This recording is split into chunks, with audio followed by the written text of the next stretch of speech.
想要什么，我满足你。我和老师商量过了，想请你回去。最不应该找的人就是我了。我第一次见你，就想认识你。职业选手。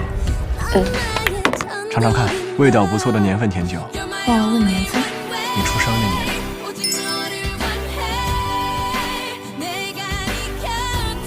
才知道原来你成功了。你当初为什么不退役啊？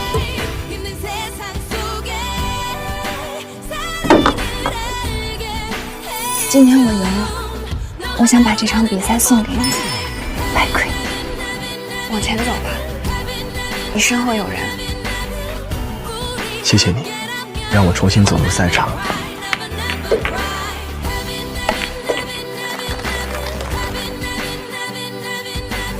想要什么，我满足你。这一个是我最想要的。